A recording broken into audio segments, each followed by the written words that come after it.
Hello everyone, welcome to Eklavya study point. मैं हूं सचिन। आज मैं आप सभी को क्लास 12th होम साइंस का एक ऐसा जुगाड़ बताने वाला हूं। अगर अभी तक आपने होम साइंस बिल्कुल छुई नहीं है, आपका सिलेबस पूरा नहीं हुआ है, तो आपको मैं कुछ मोस्ट इंपॉर्टेंट क्वेश्चन आंसर्स करवाने वाला हूं। आप इनको करके जाना, बहुत ज्यादा चांसेस है कि आपके एग्जाम में ये क्वेश्चन आ सकते हैं, क्योंकि सीबीएसई बोर्ड एग्जाम में अभी तक पिछले 3-4 सालों में जो क्वेश्चंस पूछे गए हैं, जो पीवाईक्यूज हैं, आज मैं वो आपके साथ डिस्कस करने वाला हूं। और ये प्रश्न बहुत ज्यादा हाई प्रोबेबिलिटी है कि आपके पेपर में दिख सकते हैं। तो चलिए वीडियो को आगे बढ़ाते हैं। अगर आपकी कोई क्वेरी होती है तो आप इंस्टा पे मैसेज कर सकते हैं। यूजर नेम आप सभी के सामने लिखा हुआ है। और अगर आपको हमारा पीडीएफ नोट्स वगैरह ज्वाइन करने के लिए ग्रुप ज्वाइन करना है तो वो है क्लास 12 ईएसपी न्यू ग्रुप। ठीक है, तो इस तरीके से आप जो है ज्वाइन हो जाएंगे ग्रुप में, और जो भी पीडीएफ्स वगैरह हैं वो वहां पे देख सकते हो।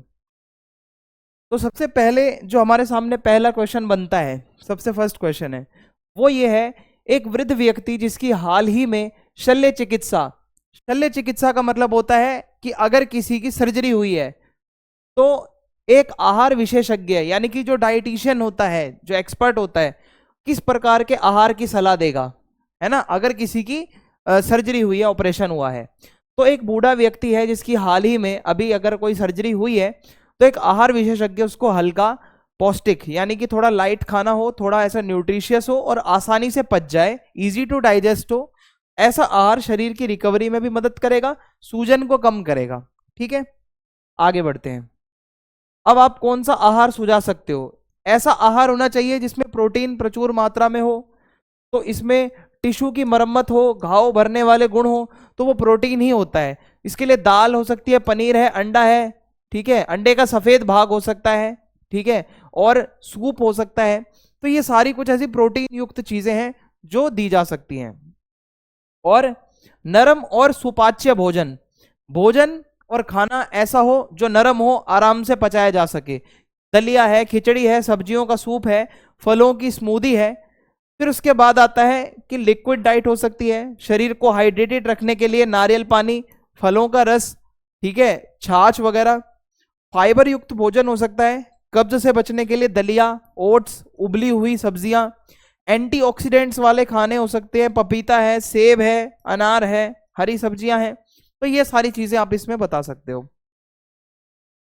दो खाद्य पदार्थ जो वह ले सकता है, तो एक तो खिचड़ी और दूसरा सब्जियों का सूप, ये आप सजेस्ट कर सकते हो। प्रारंभिक बाल्य अवस्था देखभाल और शिक्षा के क्षेत्र में उपलब्ध किन्हीं 4 सामान्य सेवाओं की सूची बनाइए। अगर यह प्रश्न आपसे पूछा जाता है कि बाल्यावस्था की शुरुआत जब होती है, प्रारंभिक बाल्यावस्था होती है, उस टाइम पर देखभाल और शिक्षा से रिलेटेड कुछ ऐसी 4 सेवाएं होती हैं। एक होती है आंगनवाड़ी। आपने अपने आसपास अगर देखी हो, बच्चों को जब वो स्कूल नहीं जाते उससे पहले आंगनवाड़ी में छोड़ा जाता है, जहां पे वो सीखते हैं थोड़ी मोड़ी एक्टिविटीज। तो भारत में एकीकृत बाल विकास सेवा यानी कि आईसीडीएस योजना के तहत जो है आंगनवाड़ियां खोली गई थी देश भर में। ठीक है, फिर आता है बालवाड़ी और प्ले स्कूल्स। तो आपने प्ले स्कूल्स देखे होंगे, छोटे बच्चे जाते हैं जहाँ पे, तो वो प्राइवेट भी होते हैं, गवर्नमेंट भी होते हैं, जहाँ पे बच्चे को प्रारंभिक शिक्षा, खेलकूद और थोड़ा संज्ञानात्मक विकास भी बच्चे का होता है, थोड़ी उसकी ऐसे थिंकिंग भी सही होती है। इसके अलावा डे केयर सेंटर होते हैं जिसको क्रेच कहा जाता है। तो होता क्या है, जो माता पिता जॉब करते हैं, अपने बच्चे को नहीं संभाल सकते, तो ऐसे में वो अपने बच्चों को डे केयर सेंटर पे भेज देते हैं। मिड डे मील और पोषण की सेवाएं, जो छोटे बच्चे हैं, 8th क्लास तक के जो बच्चे होते हैं, उनका मानसिक विकास हो, शारीरिक विकास हो, इसलिए उनको दोपहर का भोजन स्कूल में पौष्टिक भोजन दिया जाता है।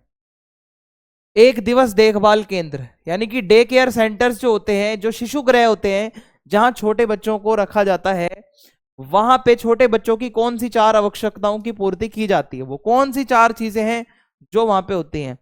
पहला है सुरक्षा और उनकी देखभाल। तो बच्चों को एक सुरक्षित और एक संरक्षित वातावरण दिया जाता है जहां उनकी देखभाल की जाती है।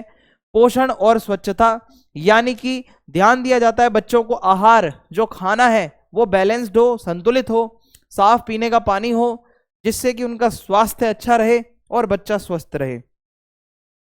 प्रारंभिक शिक्षा और संज्ञानात्मक विकास, तो खेल, कहानी, चित्रकला और बाकी एक्टिविटीज करवाई जाती हैं जिससे बच्चे का बौद्धिक विकास होता है, बच्चे का सामाजिक विकास भी होता है। फिर आता है स्वास्थ्य सेवाएं। इसका मतलब है उसकी लगातार समय समय पर जांच होती है, टीकाकरण किया जाता है, बुनियादी जो एक बेसिक जो चिकित्सा की जो सेवाएं होती हैं वो उपलब्ध कराई जाती हैं, ताकि बच्चे का शारीरिक विकास सही तरीके से हो सके, बच्चे को कोई दिक्कत ना हो। ठीक है, अब इसके बाद भाई अगर हम आगे बढ़े, असम और केरल, प्रत्येक के किसी एक पारंपरिक हस्तशिल्प का नाम बताओ। कोई ऐसा हैंडीक्राफ्ट जो असम और केरल में फेमस है। तो असम में है गमोसा की बुनाई, यानी कि यह असम की पारंपरिक हैंडीक्राफ्ट की जो एक कला है, जिसमें सफेद कपड़े पर लाल किनारों और पारंपरिक डिजाइन की बुनाई की जाती है। सफेद सा कपड़ा होगा, उसके किनारों पर ऐसे लाल से डिजाइन होंगे, जो कि असम के कल्चर का प्रतीक है। फिर है केरल, नेट्टीपट्टम, यानी कि हाथी अलंकरण, मींस यह केरल का एक पारंपरिक एक ट्रेडिशनल हैंडीक्राफ्ट है, जिसमें हाथियों के माथे पर पहनाई जाने वाली भव्य और सुनहरी सजावट तैयार की जाती है, जो हाथियों को माथे पर पहनाई जाती है। इससे मुख्य रूप से मंदिर, उत्सवों और विशेष अवसरों पर उपयोग किया जाता है। ठीक है, जन पोषण की समस्याएं केवल भोजन से ही संबंधित नहीं होती, अपितु विभिन्न स्तरों पर कई प्रकार के परस्पर संबंध कारक होते हैं। संचार, अब यहाँ पे अगर आपसे पूछा जाए कि जन पोषण की समस्याएं, अगर किसी में पोषण की कमी है तो वो केवल और केवल खाने की वजह से नहीं होती, और भी कारक होते हैं। जैसे आर्थिक स्थिति, अगर कोई गरीब है, किसी की आर्थिक बहुत ज्यादा दिक्कतें हैं जिसको, तो ऐसे में भी वो पौष्टिक आहार जो उसको मिलना चाहिए वो नहीं मिल पाता, कठिनाई आती है, जिससे कुपोषण जैसी समस्याएं आती हैं। दूसरा है स्वास्थ्य और स्वच्छता, साफ पीने का पानी ना मिलना, साफ सफाई ना होना, स्वच्छता की कमी से इन्फेक्शन हो सकता है, बीमारियां हो सकती हैं। तीसरा है शिक्षा और जागरूकता, यानी माता पिता और माताओं के पोषण संबंधी जानकारी का अभाव, यानी कि आपकी मम्मी है और उनको अगर पोषण की जानकारी नहीं है, ऐसे में भी पोषण की कमी हो सकती है। सामाजिक सांस्कृतिक परंपराएं, यानी कि कुछ पारंपरिक मान्यताएं और खान पान की आदतें होती हैं जिससे कि आपको दिक्कत आ सकती है, जैसे गर्भवती महिलाओं को कुछ खाद्य पदार्थों से परहेज करना, या छोटे बच्चों को पर्याप्त पोषण ना मिल पाना, है ना। कोई प्रेग्नेंट है तो उसको बोला जाता है ये मत खाइयो वो मत खाइयो, तो इससे भी दिक्कत आ सकती है। जलवायु और कृषि उत्पादन, देखो खाद्य उपलब्धता जलवायु परिवर्तन, सूखा, बाढ़ और अन्य प्राकृतिक आपदाओं से भी प्रभावित होती है, कि खाना अवेलेबल है या नहीं है। अगर कोई संकट आ गया तो खाना नहीं मिलेगा, पोषण नहीं मिलेगा। और पोषण के लिए सरकार का भी एक्टिव होना बहुत जरूरी है, कि सरकार भी ये मेक श्योर करे कि हाँ भाई जनता को भोजन तो मिले एटलीस्ट। व्यक्तिगत और पारिवारिक स्तर पर अल्प पोषण से संबंधित कोई 4 कारक देकर इस कथन की पुष्टि कीजिए। ठीक है, अब अगर मैं आपको बताऊं, आर्थिक स्थिति, यानी कि मान लो परिवार की आय कम है तो पौष्टिक आहार जो है वो नहीं मिल पाएगा, खरीद नहीं पाएगा बंदा। सस्ता और कम पौष्टिक भोजन लेने की प्रवृत्ति से कुपोषण हो जाएगा। माता पिता अगर शिक्षित नहीं है, जागरूक नहीं है, तो भी दिक्कत आ जाएगी। ठीक है, जंक फूड ज्यादा बच्चा खा रहा है, माता पिता उसको कुछ भी नहीं कह रहे। स्वास्थ्य और स्वच्छता, ये भी मैंने आपको बता दिया कि यदि परिवार में स्वच्छता नहीं है तो ऐसे डायरिया, पेट के कीड़े, बहुत सी बीमारियां हो जाएंगी। पारिवारिक खान पान की परंपराएं, कि कुछ परिवारों में ऐसा होता है कि महिलाओं और बच्चों को पौष्टिक भोजन पहले नहीं दिया जाता, जिससे अल्पपोषण की संभावना बढ़ जाती है। परिवार में कोई इतना ज्यादा खिलाता पिलाता नहीं है, तो इससे भी दिक्कत आ सकती है। डेवलपमेंट कम्युनिकेशन, यानी कि विकास संचार शब्द का सबसे पहले किसने प्रयोग किया, किस वर्ष में किया। भारत की तरह विकास संचार की पहल जिन देशों में की गई उनमें से किन्हीं 2 के नाम बताओ। डेवलपमेंट कम्युनिकेशन जो शब्द है, इसका मतलब होता है कि 1972 में नोरा क्यूब्राल ने इस शब्द को यूज किया था। और यानी कि ये संचार का एक वो विज्ञान है, बातचीत करने का वो विज्ञान है, जिसका उपयोग किसी अभावग्रस्त समाज के विकास की गति को तीव्र करने के लिए योजनाबद्ध तरीके से किया जाता है। यानी कि कोई समाज के लोग पिछड़े हुए हैं, उन तक मैसेज पहुंचाना है, तो उसके लिए इसका यूज किया जाएगा, जिससे समानता आएगी, व्यक्ति की क्षमता को सुनिश्चित किया जा सकेगा, जो लोग पिछड़े हुए हैं उनका भी कुछ फायदा होगा। तो ऐसे में विकास संचार ब्राजील में भी शुरू किया गया था, विकास संचार चाइना में भी शुरू किया गया था, तो ये आप इसमें लिख सकते हो। हमारे देश में कौन सा अभियान HIV एड्स के प्रति जागरूकता उत्पन्न करने के लिए लक्षित था, इसकी किन्हीं 2 विशेषताओं की सूची बनाओ।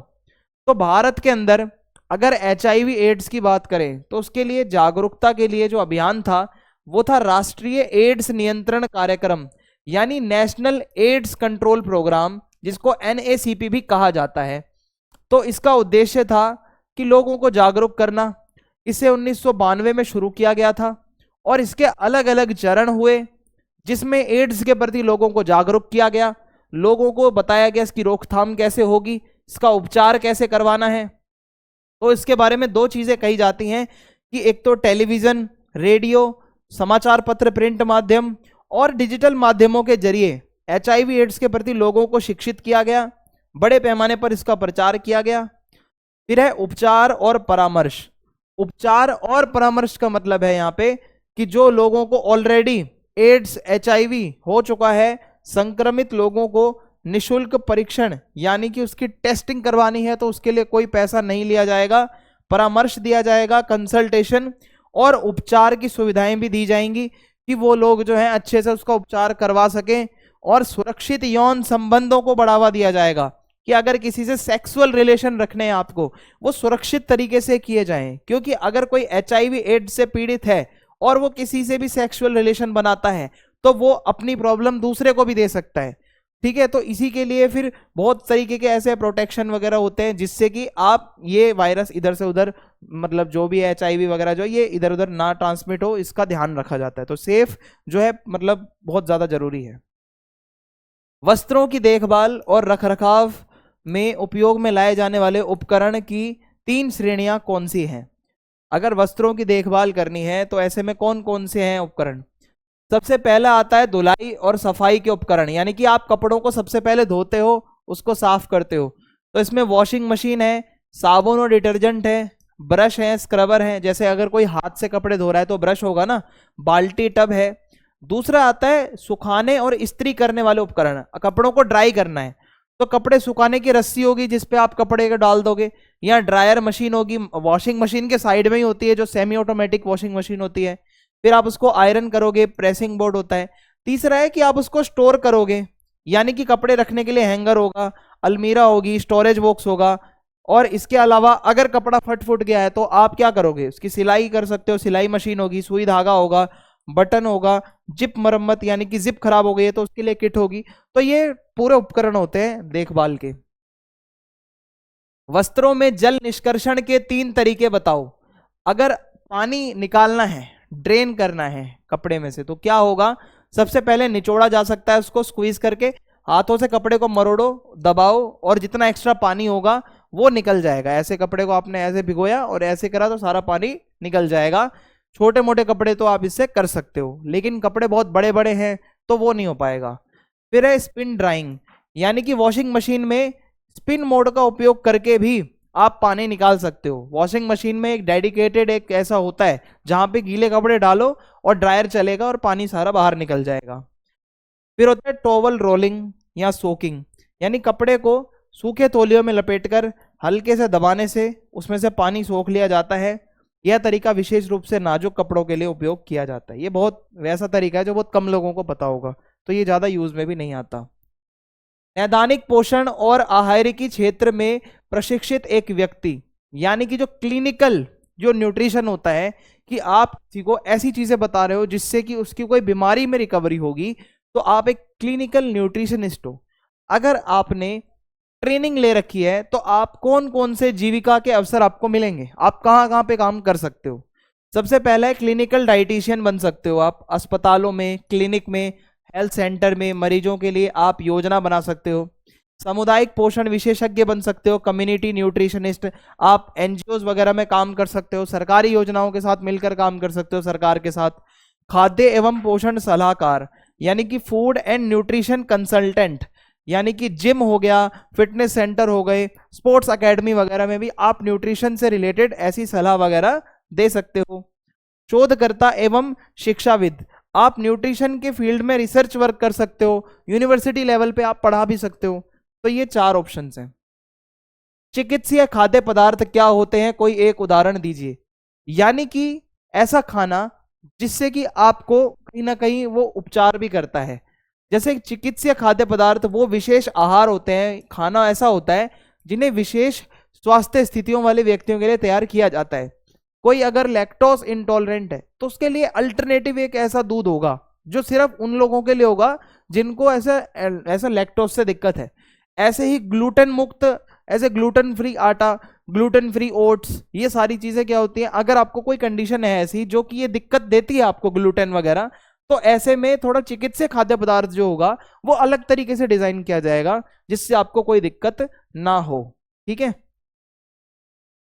सूक्ष्म पोषक तत्वों की कमी से आप क्या समझते हो?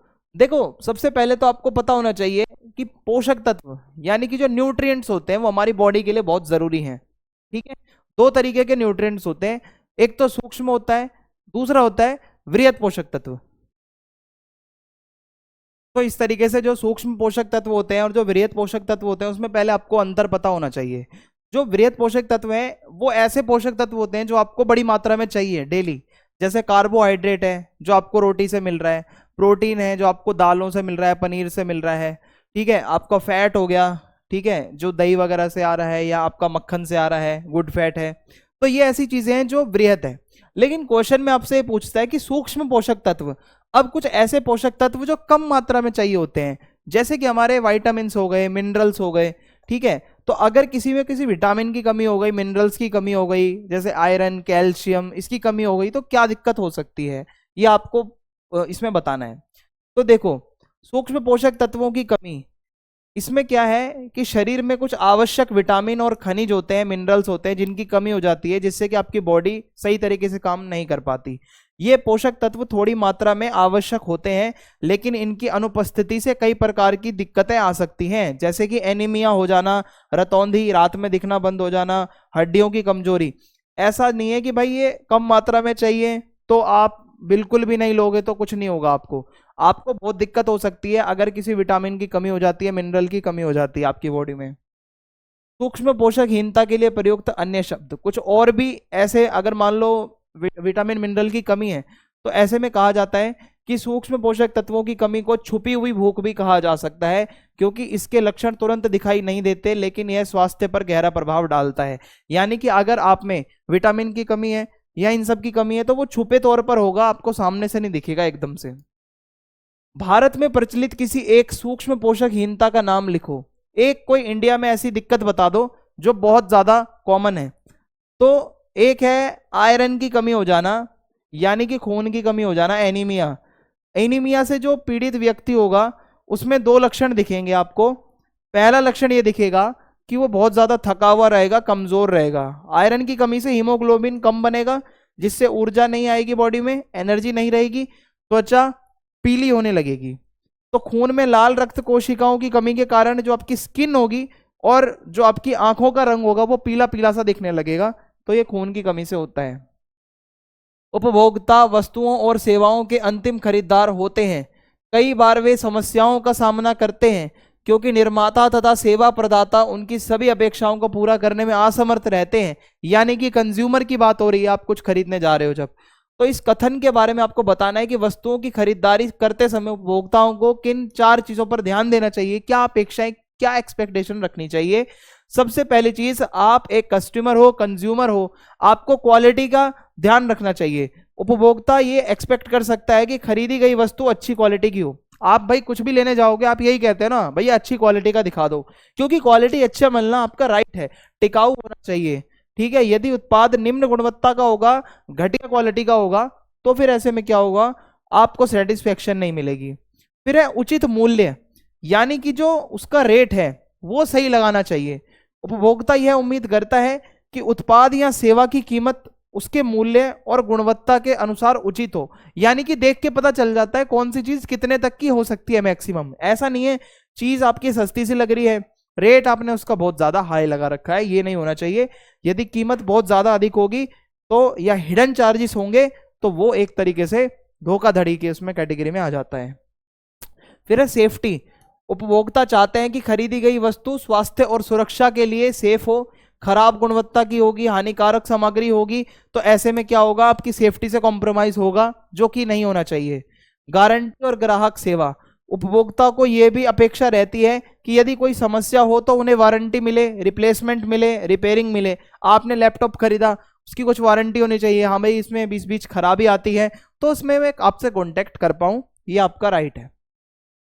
खाद्य प्रसंस्करण के क्षेत्र में, ठीक है, यानी कि फूड प्रोसेसिंग के क्षेत्र में किन्हीं 4 स्वयं रोजगार अवसरों के नाम लिखो।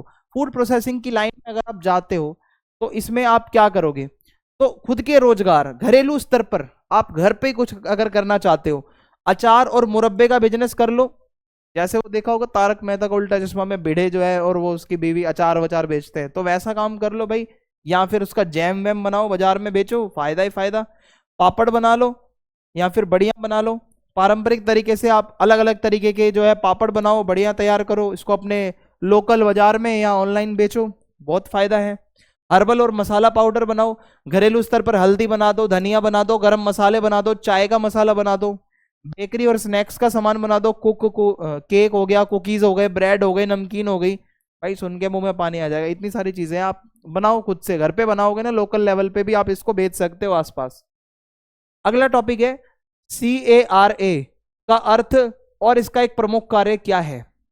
CARA का नाम पूरा है सेंट्रल अडॉप्शन रिसोर्स अथॉरिटी, यानी कि यह भारत सरकार के महिला एवं बाल विकास मंत्रालय के अधीन एक संस्था है, जो कि देश में अगर किसी को बच्चे को गोद लेना है, अडॉप्ट करना है, उससे रिलेटेड जो नीतियां हैं, जो पूरा प्रोसेस है वो बताती है, उसको ये पूरा कंट्रोल करती है। फिर अगला क्वेश्चन है NSS क्या है? भारत में युवाओं के विकास के लिए इसका एक उद्देश्य बताओ। तो NSS का जो पूरा नाम है वो है नेशनल सर्विस स्कीम।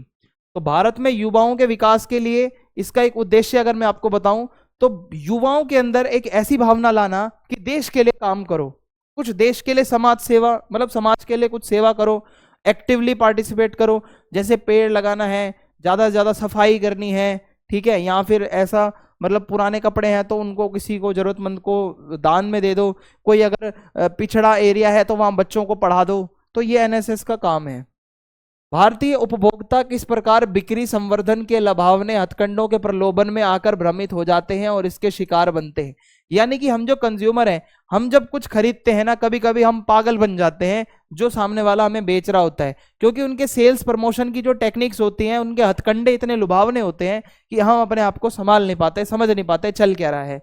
तो बिक्री संवर्धन के लुभावने हथकंडे, यानी कि अपनी बिक्री को बढ़ाने के लिए लोग क्या करते हैं, देखो, बोनस ऑफर और छूट, यानी डिस्काउंट एंड बोनस ऑफर। आप अक्सर जो पागल बनते हो वो डिस्काउंट के नाम पे बनते हो कि ये इतना डिस्काउंट है, ठीक है, सामान पे लिखा होगा 2000 और उसको कट करके लिखा होगा 500 रुपए और लिखा होगा डिस्काउंट, जबकि वो चीज होगी ही 500 की, लेकिन आपको लग रहा है कि नहीं, वहां पे तो डिस्काउंट चल रहा है। कंपनियां by one get one free का भी लुभावना, एक ऐसा लोभ लालच का कुछ ऑफर देती हैं कि आप एक फेस वॉश खरीदो दूसरा फ्री, पता चलेगा दोनों में ही पानी है, ठीक है, इस तरीके का होता है, उसकी घटिया क्वालिटी होती है। 50% तक की छूट, लिमिटेड टाइम ऑफर, यानी कि अब इसमें बहुत सारी चीजें आती हैं कि अगर मान लो कोई अगर घटिया चीज है ना, वो बार बार बंदा आपको ऑफर देगा, 50% की छूट है, लिमिटेड टाइम तक, इसके बाद ये रेट बढ़ जाएगा। असलियत ये होती है, जो बंदा बार बार कह रहा है ना ये ऑफर वो ऑफर और इतनी छूट है उतनी छूट है, चाहे कुछ भी हो, चाहे कोई आपको सैंपल पेपर बेच रहा है, किताब बेच रहा है, वो भी अगर ऐसे कह रहा है कि छूट है जल्दी से जल्दी वरना बिक जाएगा, ऐसा कुछ नहीं होता, ठीक है।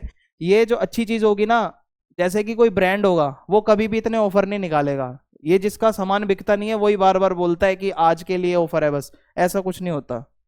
लॉटरी और स्क्रैच कार्ड, अब होता क्या है, देखो कि कुछ कंपनियां कहती हैं आप ये खरीदो आपको वो इनाम मिलेगा, आप ये खरीदोगे आपको एक आजकल क्या होता है, ऑनलाइन आपने पेमेंट करी, ब्लिंकिट से कुछ मंगवाया, जोमेटो से मंगवाया, आपको एक कूपन मिलेगा, स्क्रैच करोगे ना, उसमें कोई मूवी टिकट हो सकती है, कुछ भी हो सकती है। तो ऐसे में आप ये कूपन वगैरह की लालच में आकर भी बहुत सारा सामान खरीदने लगते हो। प्री सैंपल और टेस्टिंग, ये भी एक तरीका है भाई बहलाने फुसलाने का, कि अगर मान लो किसी को अपना नया प्रोडक्ट मार्केट में उतारना है, वो आपको अपना फ्री सैंपल टेस्ट करवाएगा। मान लो किसी को फ्रेंच फ्राइज की दुकान खोलनी है, वो आने जाने वालों को फ्री में एक कटोरी में फ्रेंच फ्राइज दे देंगे, टेस्ट करो ट्राई करो कैसा है। कुछ कुछ फिर सेलिब्रिटी एंडोर्समेंट, वही है जुबान केसरी, समझ गए होगे आप, सेलिब्रिटियों का यूज करके गलत चीजें बिकवाओ, बड़े बड़े फिल्म स्टार्स क्रिकेट प्लेयर्स को लाके और गलत चीजें भी वो बिकवा देते हैं लोगों के, तो वो आइडल होते हैं कि जी नहीं, मेरे अक्षय कुमार जी ने ये बोला था, मेरे अजय देवगन जी ने ये बोला था कि वो तो सही ही होंगे, ठीक है, तो ऐसा नहीं होता। EMI, नो कॉस्ट EMI, ये भी एक तरीका है बहलाने का। कंपनियां महंगे उत्पादों को आसान किस्तों में उपलब्ध कराती हैं जिससे लोग तुरंत उसको खरीदें। कोई आईफोन है 1 लाख रुपए का, तो कंपनी उसको बोलेगी ईएमआई पे खरीद लो, हर महीने 3-3, 4-4 हजार रुपए दो। कैसे भी करके उनको सामान बेचना था, वो उन्होंने बेच दिया, अब आप किस्तें दोगे। इसके पीछे जब आप किस्तें बनवाओगे ना, तो आप इतना ब्याज दोगे, कम से कम 10-12 हजार रुपया ऊपर से दे के आओगे उस मोबाइल के, तो कंपनी का एट द एंड फायदा होगा। आपको लग रहा होगा कि आपका फायदा है, आप किस्तों में लेके आए हो। नकली समीक्षा और रेटिंग, अक्सर जो चीजें आप लाते हो ऑनलाइन खरीदते हो, जो रिव्यूज लिखे होते हैं वो फेक होते हैं आधे से ज्यादा, ठीक है। और प्राइस मैनिपुलेशन बहुत होता है। मूल्य भ्रम, पहले कीमत बढ़ाकर फिर छूट देने का दिखावा किया जाता है, जिससे उपभोक्ता को लगता है कि वह सस्ता सौदा कर रहा है। तो ये सारे हथकंडे होते हैं भाई। राष्ट्रीय पाठ्यचर्या की रूपरेखा यानी कि एनसीएफ 2005 के प्रारंभिक बाल्यावस्था शिक्षा स्थिति पत्र के अनुसार प्रारंभिक बाल्यावस्था देखभाल और इसके अलावा शिक्षा के कोई दो मूल उद्देश्य बताओ। यानी कि कोई दो ऐसे उद्देश्य प्रारंभिक बाल्यावस्था में जो देखभाल की जाती है और जो शिक्षा होती है।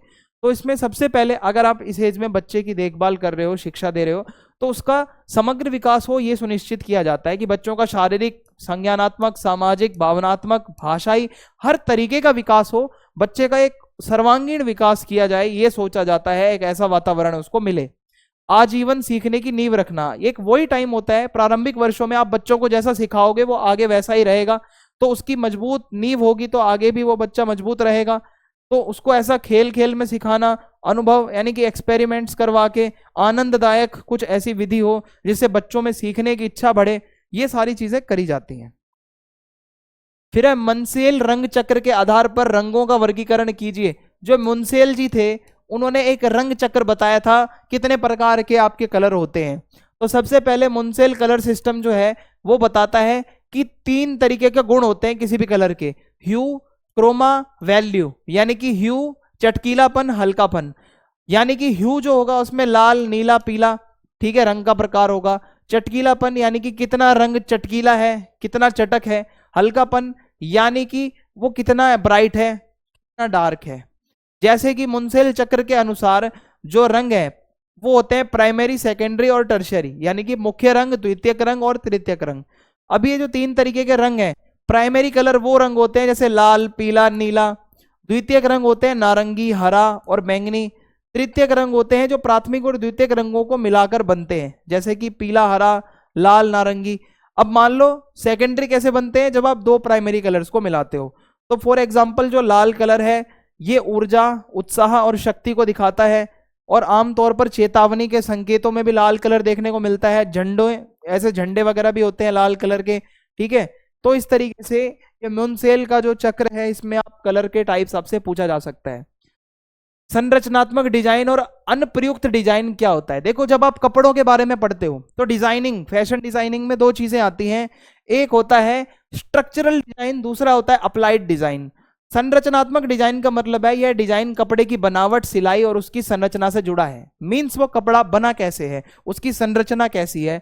वहीं जो अप्लाइड डिजाइन है, जो अलग से कुछ अप्लाई किया जा रहा है उसको, ये डिजाइन कपड़े को सुंदर बनाने के लिए उसमें सजावट, उसमें जोड़ना। कुछ आपने टी शर्ट खरीदी, प्रिंट करवा दिया कुछ उस पे, ये भी उस पे अप्लाइड डिजाइन है। कुछ एम्ब्रॉयडरी करवा दी, ये भी अप्लाइड डिजाइन है। संरचनात्मक डिजाइन कपड़े को मजबूत बनाता है, आरामदायक बनाता है, उपयोगी बनाता है। वही अनुप्रयुक्त डिजाइन कपड़े को आकर्षक और सुंदर बनाता है। एग्जाम्पल बताऊं तो कुर्ते या शर्ट की सिलाई कर रहे हो, वो संरचनात्मक डिजाइन में आएगा। कॉलर का आकार कैसा है, कपड़े की फिटिंग कैसी है, ये इसमें आएगा। अगर आप कुर्ते पर कढ़ाई करवा रहे हो, टी शर्ट पर प्रिंट करवा रहे हो, साड़ी पर जर्री का काम करवा रहे हो, अलग से कुछ लगवा रहे हो, तो वो क्या है, आपका अप्लाइड डिजाइन है। कपड़े का कपड़ा, उसकी सिलाई और उसकी फिटिंग, और कपड़े का रंग, डिजाइन और उसकी सजावट, ये दोनों में डिफरेंस देखो। इसमें डिजाइन, सजावट, साज सज्जा पे ज्यादा ध्यान है। आसान उदाहरण की बात करें तो संरचनात्मक डिजाइन का उदाहरण है किसी कुर्ते की सिलाई करना, उसका गला कैसा होगा, उसकी फिटिंग कैसी होगी। और वहीं अनुप्रयुक्त डिजाइन का एग्जाम्पल है उसी कुर्ते पर कोई कढ़ाई करना, कोई प्रिंट करवाना, उसके किनारे पर कोई लेस लगा देना। समझ आ गया? तो संरचनात्मक डिजाइन कपड़े के निर्माण से जुड़ा होता है, जबकि अनुप्रयुक्त डिजाइन कपड़े की सुंदरता बढ़ाने के लिए उसमें बनाया जाता है। खाद्य उद्योग में खाद्य सुरक्षा और गुणवत्ता नियंत्रण के संबंध में विभिन्न रोजगार के विकल्प हैं। यानी कि फूड सिक्योरिटी, जो फूड इंडस्ट्री में फूड सिक्योरिटी है फूड क्वालिटी कंट्रोल की जो फील्ड है उसमें आप क्या कुछ ऐसा पढ़ाई वढ़ाई करके कुछ ऐसा ऑप्शन देख सकते हो, उसमें कुछ हो सकता है आपका विकल्प?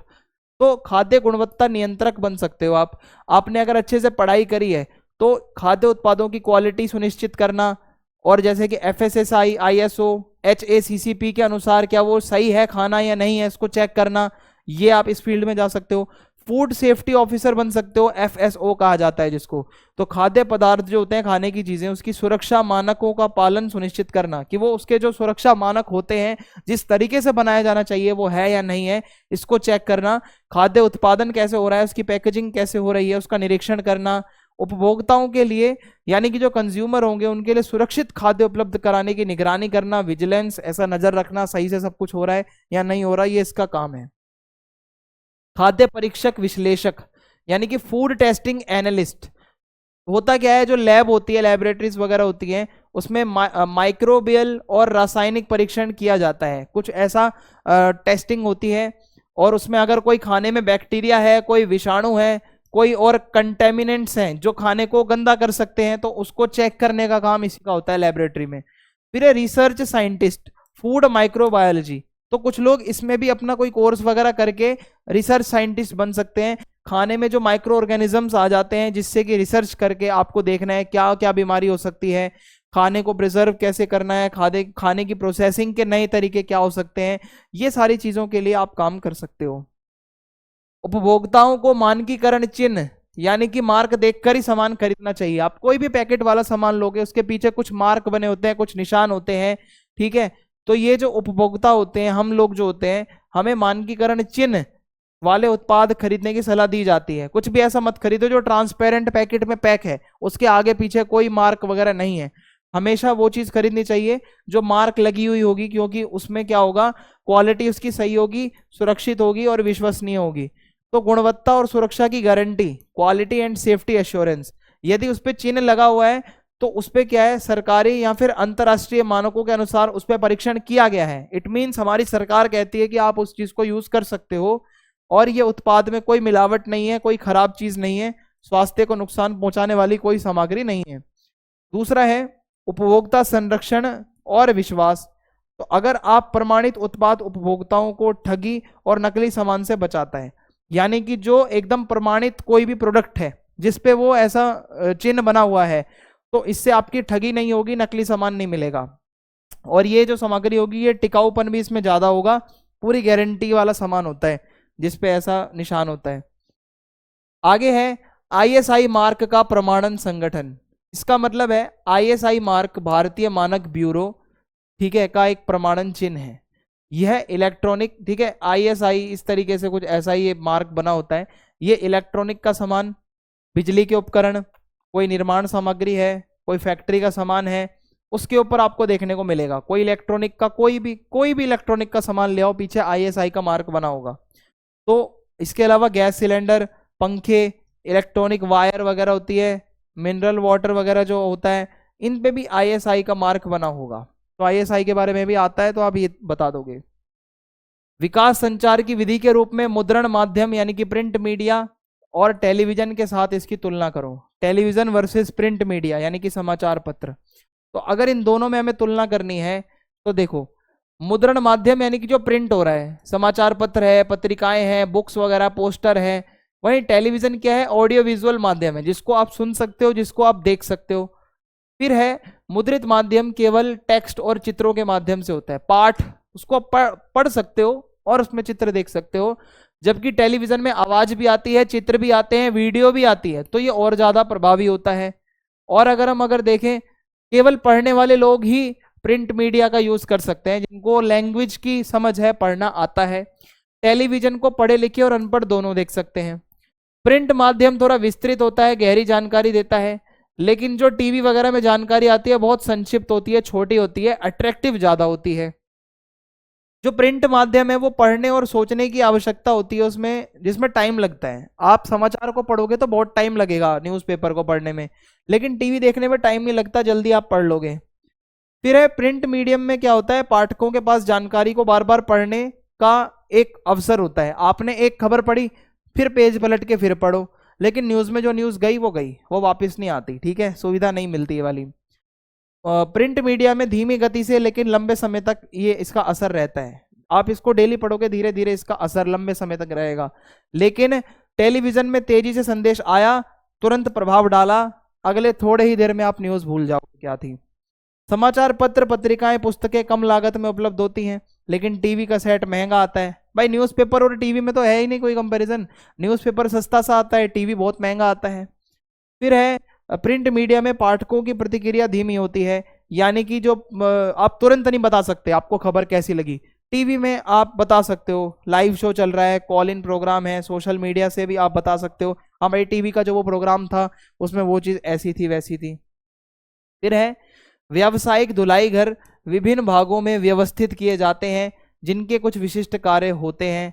तो एक उद्यमी जो अपना व्यावसायिक धुलाई घर, ठीक है, कमर्शियल लॉन्ड्री शुरू करना चाहता है अगर कोई, तो उसके लिए विभिन्न भागों में किए जाने वाले कोई 4 कार्य आपको बताने हैं।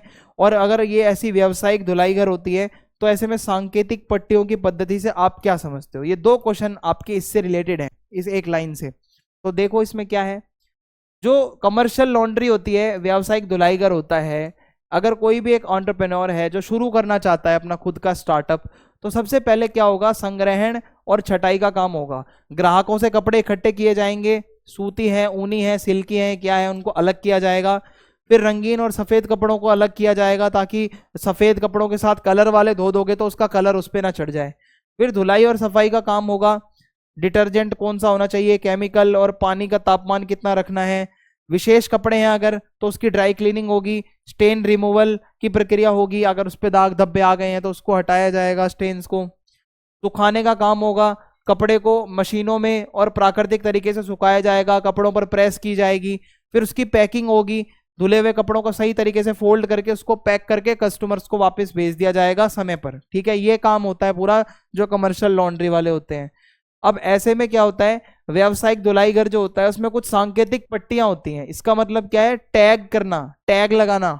ये क्यों होता है, देखो, कपड़े की पहचान के लिए और सही ग्राहक तक उसकी सही डिलीवरी हो। हर कपड़े पर एक टैग लगाया जाता है जिसमें ग्राहक का नाम लिखा होता है, उसकी क्रम संख्या होती है कि उसने धुलाई करवाई है, ड्राई क्लीनिंग करवाई है या क्या करवाया है। उस टैग के ऊपर सारी इंफॉर्मेशन लिखी होगी, और इसलिए किया जाता है ताकि गलतफहमी ना हो और कपड़े गलत तरीके से किसी और के पास ना जाएं। उदाहरण के लिए, यदि किसी ग्राहक का सफेद शर्ट और ब्लैक पैंट धुलाई के लिए आया है तो इन दोनों पर अलग अलग टैग लगाए जाएंगे ताकि वो किसी अन्य ग्राहक के कपड़ों के साथ ना मिल जाएं और सही व्यक्ति तक ही वो कपड़ा टाइम से वापस पहुंच जाए। पूर्व ऐतिहासिक काल से ही विभिन्न तरीकों का उपयोग करते हुए खाद्य पदार्थों को संरक्षित किया जाता रहा है। यानी कि, तो अगला क्वेश्चन है हमारा कि पूर्व ऐतिहासिक काल से ही विभिन्न तरीकों का उपयोग करते हुए खाद्य पदार्थों को संरक्षित किया जाता रहा है। यानी कि खाने को ऐसा प्रिजर्व करने के क्या तरीके रहे हैं, पुराने विधियां आपको बतानी है। तो इसमें सबसे पहले आता है सुखाना, यानी कि सबसे पुराना और सबसे सिंपल तरीका है जिसमें खाने की चीज़ों में से नमी हटाकर, यानी कि उसका मॉइस्चर होता है उसको हटाकर लंबे समय तक आप उसको सुरक्षित रख सकते हो। जैसे कि जो मेवे होते हैं, बादाम, किशमिश, जितने ये सुखा के रखोगे उतना सही रहते हैं। सूखे मसाले हो गए, सूखी मछली हो गई, आम पापड़ हो गया। फिर आता है कि नमक अचार बनाना। नमक अचार बनाने का मतलब क्या होता है कि भाई नमक भोजन से नमी को सोख लेता है और बैक्टीरिया के विकास को रोक लेता है, तो जिससे खाद्य पदार्थ लंबे समय तक सुरक्षित रहेगा। जैसे अचार बनता है ना, नींबू, आम या फिर मिर्च का, या फिर सूखा हुआ मांस है या फिर मछली है, इस पर नमक वगैरह लगा देने से ये लंबे समय तक प्रिजर्व रहता है। ध्रुमीकरण यानी कि स्मोकिंग होता क्या है, लकड़ी या फिर अन्य जलने वाली सामग्रियों के धुएं से भोजन को संरक्षित किया जा सकता है। लकड़ी जलाकर उसमें क्या होगा कि उसमें जो जीवाणु होंगे, बैक्टीरिया वगैरह, फफूंदी वगैरह नहीं आएगी। जैसे स्मोक्ड मछली हो गया, मीट हो गया स्मोक्ड, या कोई ऐसी चीज़ हो गई, ठीक है। आगे बढ़ते हैं। फिर आता है किण्वन यानी कि फर्मेंटेशन, यानी कि जो प्राकृतिक बैक्टीरिया की सहायता से कुछ ऐसी चीज़ें होती हैं जो नेचुरल बैक्टीरिया होते हैं जिससे भोजन सुरक्षित रहता है, जिससे उसका स्वाद भी अच्छा होता है। जैसे दही है, इडली डोसा का घोल है, अचार है, ठीक है, सोया सॉस है। तो इनसे आप क्या करते हो, खाने को सुरक्षित रखते हो। एक विषय के रूप में खाद्य प्रसंस्करण और प्रौद्योगिकी के महत्व पर संक्षेप में चर्चा करो। तो देखो, फूड प्रोसेसिंग और फूड टेक्नोलॉजी आज की डेट में एक बहुत बड़ा विषय है और बहुत ही इम्पॉर्टेंट विषय है, क्योंकि खाना जो है वो ख़राब होता जा रहा है, मिलावटी होता जा रहा है। खाद्य संरक्षण और बर्बादी में कमी। हुआ क्या है, प्रसंस्करण, ये जो प्रोसेसिंग की टेक्निक्स आई हैं, इसकी वजह से खाने की जो चीज़ें होती हैं उसकी शेल्फ लाइफ बढ़ने लगी है। और ऐसे में फूड वेस्टेज अब नहीं होती, जो खाना बचता है तो उसकी शेल्फ लाइफ हम बढ़ा सकते हैं फूड टेक्नोलॉजी के इस्तेमाल से। तो जिससे क्या होता है कि बर्बादी कम होगी, पोषण और गुणवत्ता बनाए रखते हैं, यानी कि फ्रीजिंग करना, सुखाना, फिर उसका पास्चराइजेशन करना। जैसे दूध वगैरह पैक होता है तो पहले वो पास्चराइज्ड होकर आता है, तो इससे क्या होता है कि वो और अच्छी क्वालिटी रहती है। विटामिन और खनिजों को भी सुरक्षित रखने के लिए आज की डेट में ऐसी टेक्निक्स का यूज़ किया जाता है जिससे विटामिन और खनिज भी ना खराब हों। खाद्य सुरक्षा और स्वच्छता, खाद्य प्रसंस्करण यानी कि फूड टेक्नोलॉजी की जो टेक्निक्स होती हैं वो हानिकारक बैक्टीरिया और इन्फेक्शन को रोकने में मदद करती हैं। अच्छे से पैकेजिंग होती है, भंडारण यानी कि स्टोरेज सही से होती है, तो इससे फूड सेफ्टी सुनिश्चित होती है। फिर है खाद्य उद्योग और रोजगार। तो फूड टेक्नोलॉजी के क्षेत्र में, इस इंडस्ट्री में नौकरियां भी बहुत हैं, स्टार्टअप के भी बहुत अवसर हैं। खाद्य उत्पादों की बढ़ती मांग है, इसके कारण प्रोसेसिंग की कंपनियां, पैकेजिंग और इसकी कंपनियां और डिस्ट्रीब्यूशन की फैक्ट्रियां ये बहुत तेज़ी से विकसित हो रही हैं। विविधता और सुविधा, तो खाद्य प्रसंस्करण के कारण यानी कि फूड जब प्रोसेस्ड हो गया है तो अब हम रेडी टू ईट फूड खा सकते हैं, तुरंत पैकेट खोला और खा लिया। तो शहरों में ज़्यादातर आप देखोगे प्रोसेस्ड फूड बहुत ज़्यादा खाया जाता है क्योंकि लोग बिजी होते हैं, बना नहीं सकते इतनी देर। भारत में नमक, दूध, तेलों जैसे मुख्य खाद्य पदार्थों के प्रबलीकरण के मानक किसके द्वारा निर्धारित किए जाते हैं? तो हमारे यहाँ जो नमक है, दूध है और जो तेल है, ये जो जितनी भी खाने की चीज़ें हैं, इसका जो मानक है वो भारतीय खाद्य सुरक्षा और मानक प्राधिकरण यानी कि FSSAI द्वारा निर्धारित किया जाता है। जो खाने की चीज़ें हैं तो FSSAI द्वारा निर्धारित कुछ ऐसे मानक हैं, जैसे कि नमक के बारे में अगर मैं आपको बताऊं तो इसमें आयोडीन और आयरन मिलाया जाता है, जिससे आयरन की कमी से होने वाला एनीमिया और गोइटर जैसी बीमारियों को रोका जाता है। दूध के बारे में बात करें तो इसमें विटामिन ए और विटामिन डी मिलाया जाता है, जिससे हड्डियां मजबूत रहे। फिर है तेलों का प्रबलीकरण, यानी कि जो एडिबल ऑयल्स होते हैं उसमें विटामिन ए और विटामिन डी जोड़े जाते हैं ताकि पोषण की कमी ना हो। फिर उसके बाद है अन्य खाद्य पदार्थ जैसे चावल, आटा, दाल, इनमें भी विटामिन और खनिजों को जोड़ा जाता है। तो इससे क्या होता है कि मतलब और अच्छा हो जाता है वो प्रोडक्ट। HACCP यानी कि HACCP में आहार श्रृंखला के प्रत्येक चरण के समय होने वाले खाद्य संकट को आपको बताना है। और HACCP का पूर्ण रूप क्या है और खाद्य उद्योग फूड इंडस्ट्री में HACCP का कार्यान्वयन क्यों महत्वपूर्ण है, ये आपको बताना है। तो HACCP का पूरा मतलब होता है hazard analysis and critical control points, यानी कि खतरों का विश्लेषण करना और महत्वपूर्ण नियंत्रण बिंदु। तो होता क्या है, फूड इंडस्ट्री में HACCP प्रणाली खाद्य सुरक्षा सुनिश्चित करने के लिए खतरों की पहचान और नियंत्रण पर ध्यान देती है। तो सबसे पहले क्या है, खाद्य जनित कुछ बीमारियां हैं उसकी रोकथाम के बारे में बात की जा रही है कि HACCP क्या करती है, बैक्टीरिया, विषैले पदार्थों और केमिकलों जैसे खतरों की पहचान करके उसको रोकने में मदद करती है, जिससे फूड पॉइजनिंग जैसी समस्याएं नहीं आती। खाद्य सुरक्षा और गुणवत्ता नियंत्रण, इसमें क्या है कि यह खाद्य नियंत्रण, तो ये क्या करता है कि भाई हमारा ये खाद्य उत्पादन यानी कि जो भी खाने की चीज़ बनाई जा रही है उसकी जितनी भी प्रक्रिया होती है, कच्चा माल होता है, फिर वो कस्टमर तक पहुंचता है, वो सब चीज़ को एकदम नियंत्रित रखता है। और HACCP मानकों का पालन करने से खाद्य पदार्थों की गुणवत्ता भी अच्छी रहती है और उपभोक्ताओं का विश्वास बढ़ता है।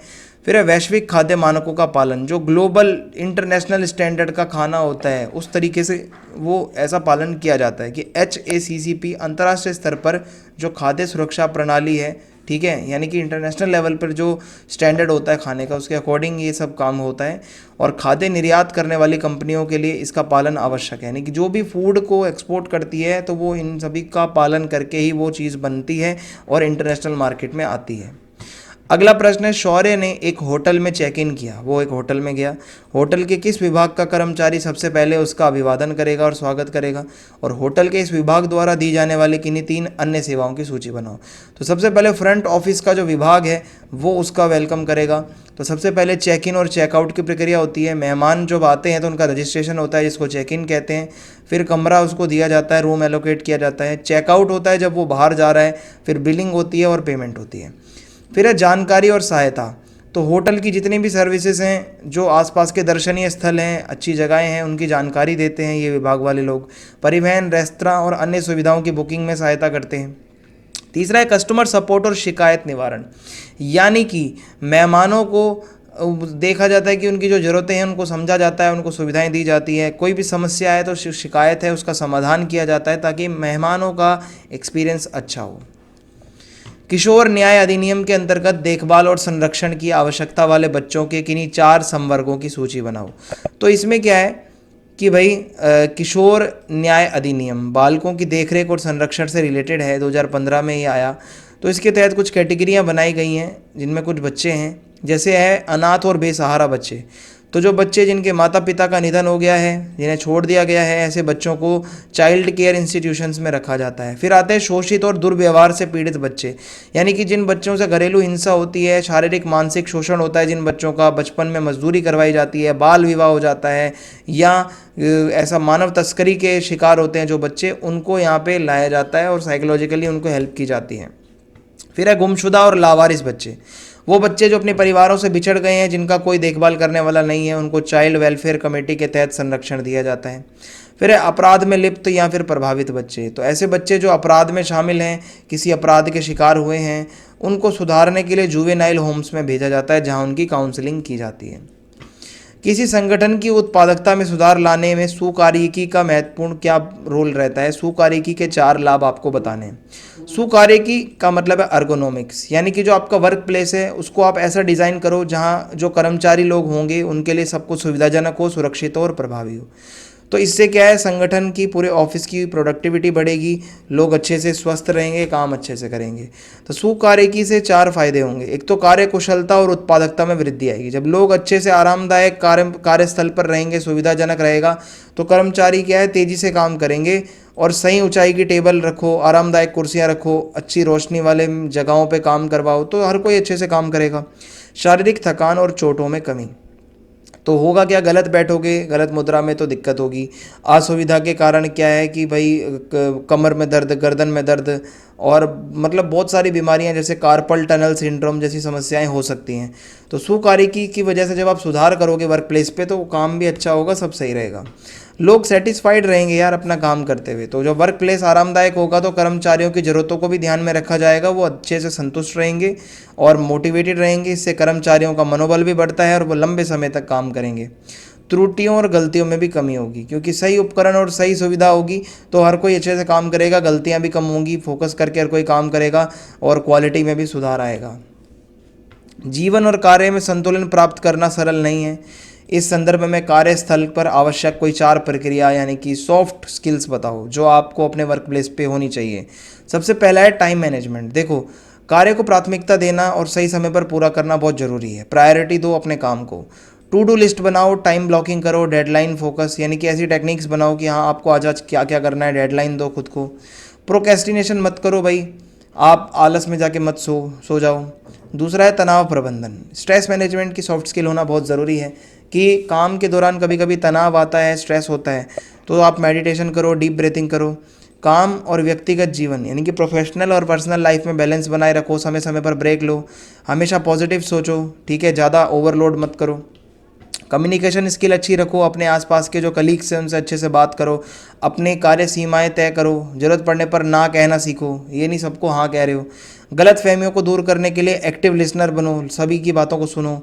फिर समस्या समाधान कौशल, प्रॉब्लम सॉल्विंग स्किल हो आपके अंदर। कोई भी कार्य से जुड़ा अगर कोई भी प्रॉब्लम आ रही है तो उसका लॉजिकल एक आप उसका सॉल्यूशन दो। जटिल समस्याओं को छोटे छोटे भागों में विभाजित करके हल करो और टीम वर्क करो, कोलैबोरेटिव वर्क करो, ये सब चीज़ें हैं। पहला भारतीय उपग्रह सैटेलाइट यानी कि जिसे केवल शिक्षा के क्षेत्र की सेवा के लिए निर्मित किया गया था, उसका नाम क्या था, इसका प्रमोशन कब हुआ? तो पहला भारतीय उपग्रह जो केवल शिक्षा के क्षेत्र से ही इसको जो है बनाया गया था, उसका नाम था एडुसैट। तो एडुसैट को जो इसको लॉन्च किया गया था वो 20 सितंबर 2004 को भारतीय अंतरिक्ष अनुसंधान संगठन इसरो द्वारा श्रीहरिकोटा से किया गया था। और एडुसेट का मेन उद्देश्य क्या था? शिक्षा के प्रसार और डिस्टेंस एजुकेशन के लिए इसको बनाया गया था, इस सैटेलाइट को। इसका उपयोग स्कूल, कॉलेज, विश्वविद्यालय और गाँव के स्तर पर एजुकेशन सुविधा प्रदान करने के लिए किया गया। एडुसेट ने इलेक्ट्रॉनिक क्लासरूम और टेली एजुकेशन को बढ़ावा दिया, क्योंकि ये ऐसा सैटेलाइट था जो एजुकेशन से रिलेटेड था। अर्धविकार्य और अविकार्य पदार्थों में अंतर दो, प्रत्येक प्रकार का एक उदाहरण दो। तो अर्धविकार्य का मतलब होता है सेमी पेरिशेबल, यानी कि ऐसे खाने की चीज़ें जो कुछ हफ्ते में कुछ महीने तक ही सही रह सकती है, और अगर सही से इसका स्टोरेज ना हो, स्टोरेज के बिना जल्दी ख़राब हो सकती है। जबकि नॉन पेरिशेबल का मतलब होता है वे खाने की चीज़ें जो लंबे समय तक ख़राब नहीं होती। तो जो अर्धविकार्य चीज़ें होती हैं वो ठंडी और सूखी जगह पर या फिर फ्रिज के अंदर रखना इसको ज़रूरी है। जबकि अविकार्य जो पदार्थ होते हैं उनको आप सामान्य टेम्परेचर पर भी रख सकते हो। अर्धविकार्य धीरे धीरे खराब होता है, लेकिन उचित देखभाल ना होने पर जल्दी भी खराब हो सकता है। लेकिन अविकार्य जो है वो कई महीनों सालों तक सुरक्षित रहता है। अर्धविकार्य का एग्जाम्पल है आलू, प्याज, सूखी दालें, ब्रेड। ये क्या है, टेम्परेरी कुछ समय तक सही रहेगा फिर खराब हो जाएगा। बट चावल, गेहूँ, चीनी, नमक पड़ा रहता है, महीनों के महीनों तक खराब नहीं होता। ठीक है, तो नीचे एग्जाम्पल भी दिया हुआ है। उन 4 स्तंभों की सूची बनाइए जिन पर सुकारिकी का विज्ञान व्यवस्थित है, यानी कि सुकारिकी किन 4 चीज़ों पर चलती है। तो इसमें सबसे पहला है कार्यस्थल का डिजाइन। जो आपका वर्क प्लेस है उसका डिजाइन सही होना चाहिए, आरामदायक हो, कुशलता से जहाँ पे बंदे काम कर सकें। जैसे सही ऊंचाई की कुर्सियाँ लगाना, टेबल लगाना, सही रोशनी आना, वहाँ पे कार्यस्थल सही हो। फिर है मानव शरीर और गतिशीलता, यानी कि ह्यूमन बॉडी और मूवमेंट। तो यह शरीर की जो पोस्चर्स होते हैं भाई, पोस्चर सही होना ताकि चोट ना लगे, थकान ना हो, यानी कि बैठने और खड़े रहने की सही मुद्रा हो। ऐसी एक्टिविटी बार बार मत करो जिससे आपकी बॉडी पे तनाव पड़ रहा है। पर्यावरणीय कारक, जो आपका वर्क प्लेस है उसका वातावरण इतना अच्छा रखो कि स्वस्थ हो, आरामदायक हो, अच्छे से लाइट आती हो, ज़्यादा शोर ना होता हो, तापमान सही रहे, वेंटिलेशन सही हो। फिर है मानव मशीन संपर्क, यानी कि ह्यूमन मशीन इंटरेक्शन। तो जो आप काम करते हो, जो आप कंप्यूटर स्क्रीन की ऊंचाई है, कीबोर्ड है, माउस है, वो सही जगह पे हो, मशीनें सही जगह पे पड़ी हो ताकि आपको दिक्कत ना हो।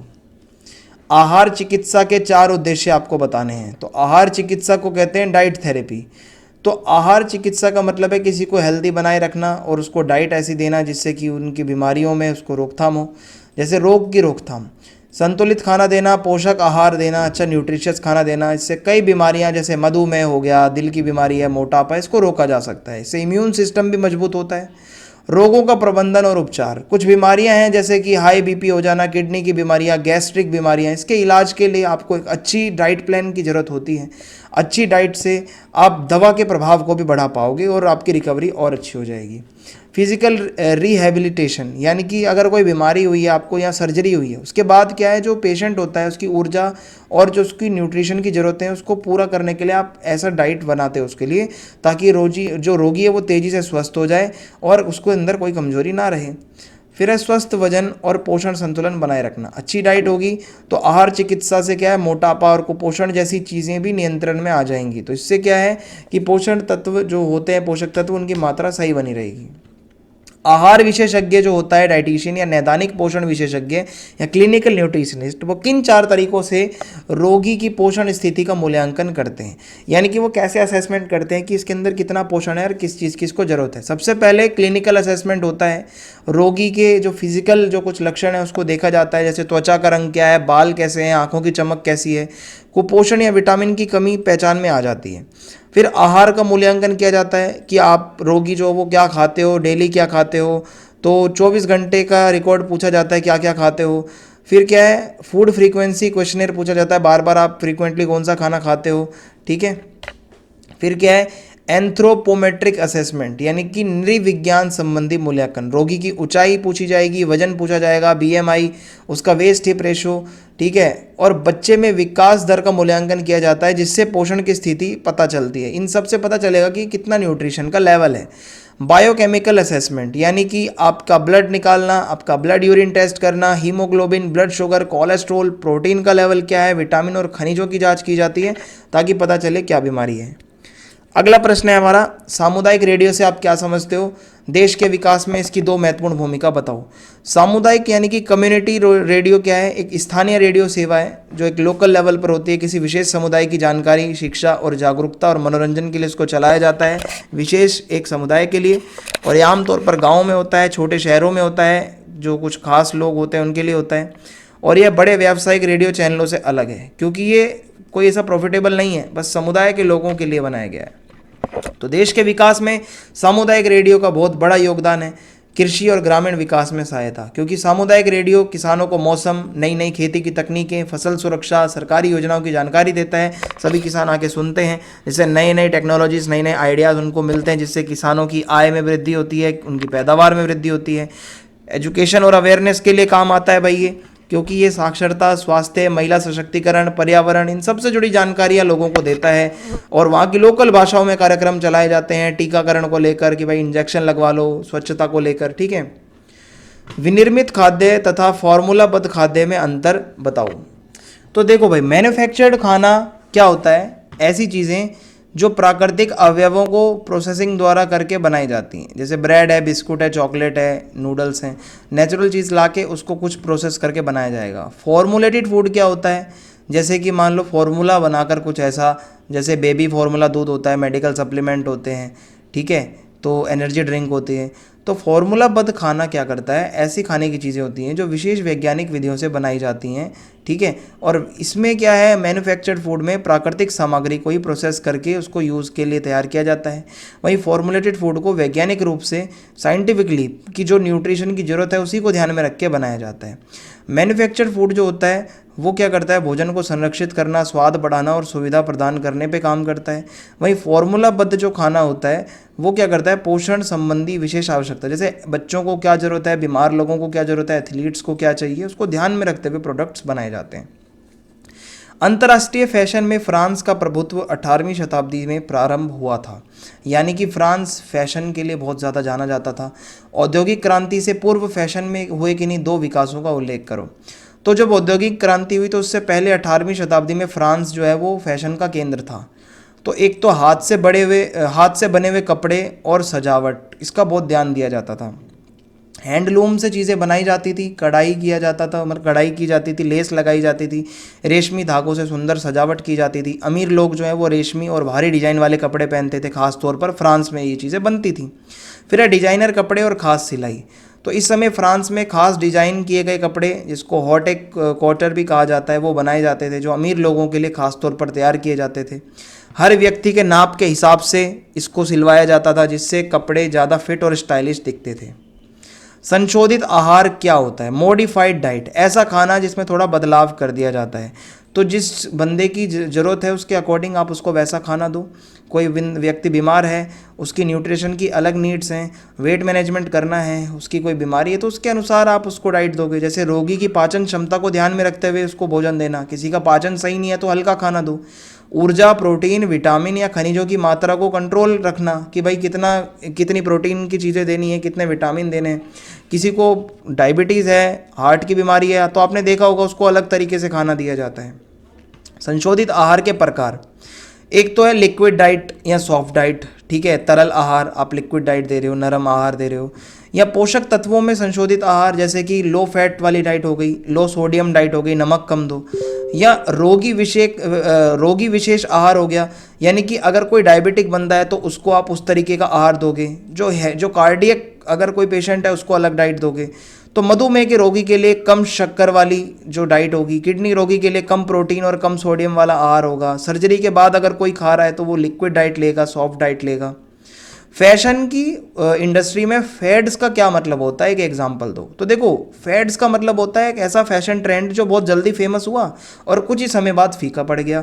यानी कि किसी सेलिब्रिटी ने कोई सोशल मीडिया पर कुछ भी ऐसा पहना जो बहुत फेमस हुआ, जो बहुत जल्दी ट्रेंड में आया, लोग भी उसको कपड़े को पहनने लगेंगे। कुछ महीने सालों बाद ये ट्रेंड चला जाएगा। ये युवा लोग जो है सोशल मीडिया से प्रभावित होकर ये सब पहनते हैं।